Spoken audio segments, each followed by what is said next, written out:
Okay, so this is a video that I'm going to be retroactively inserting into the playlist for the mapping of schools in Hivemanager. One of the things that I realized that would be very useful would be to be able to put something out of Google Maps in at the top level for a school to show the overall campus and to be able to highlight the various buildings and the orientation within the campus. So I didn't do this for some of the earlier schools that I'm at. One of them was Atlantic High School. So I've gone into Google Maps here, and here we are with Atlantic High School. So I've got snipping tool. I'm going to take a rectangular snip, and we're going to do Atlantic High School. And we're going to pick out all the buildings here.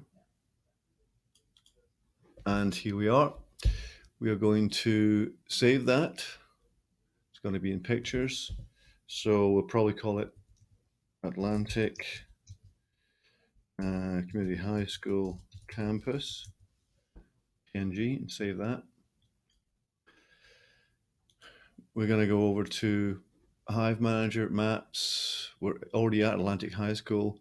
Our operations, we have to add an image. We're going to upload from pictures. Okay, now it will warn you that this is a large image and it's going to resize it to less than 500 kilobytes. That's not a problem. Okay, that's been uploaded. Now what we're going to do is we're going to edit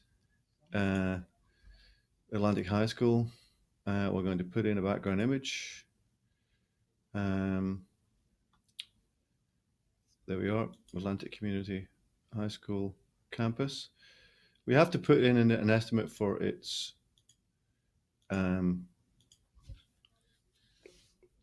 the map width. So I'm going to initially put in 1,000. And we're going to put in 8 feet for the access point, which shouldn't be relevant because we shouldn't have any access points in this map.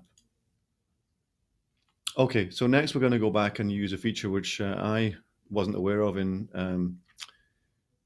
Google Maps, and that is a distance measure. So we get an idea of roughly where to where, and I'm going to take a measurement from here. I right click, measure distance, and I'm probably going to go to about there, and probably bring it up square. So that's actually about 1,037 feet. So I was fairly close. So I'm going to edit that again. Edit and put 1,040 feet. Okay. And here we'll notice that we've actually got one access point, which is for a few, because there are ones that we probably couldn't find and tell me where they were.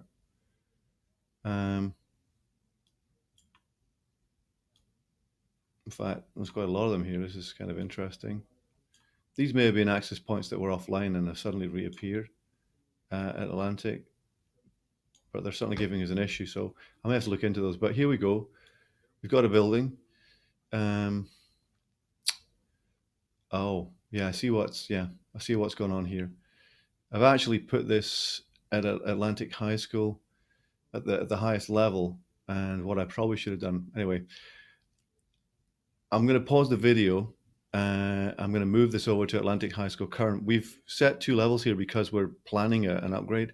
So I should have put it into Atlantic High School current. So I'm going to do that, and then I'll start the video up again.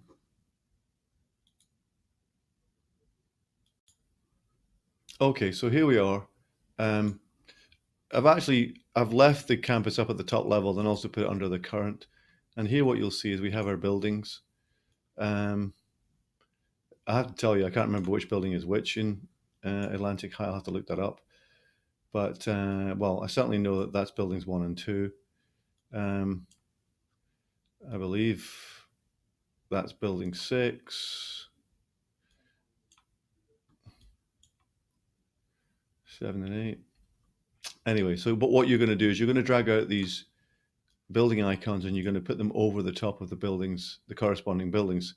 So this just gives you a way of understanding what's going on a campus, what the overall layout is in terms of buildings.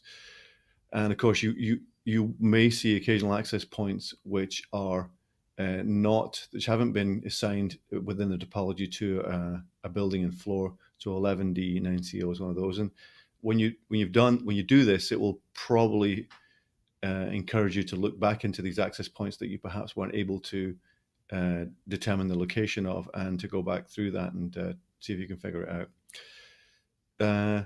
So the other thing that you can do when you're doing the individual maps. So let's say we take building 3, and I've estimated, looking at this, that this building is probably something like 105 feet wide.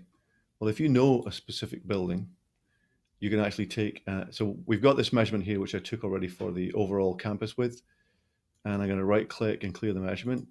But if I want to look at this building, then what I can do is I can potentially go to this corner, right click here, measure distance, come over here, measure distance, so it's 128 feet.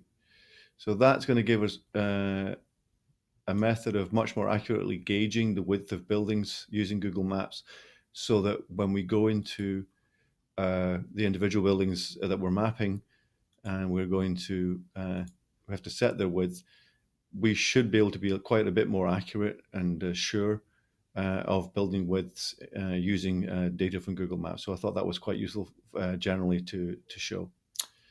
Okay, I guess that's all I wanted to say. Thanks.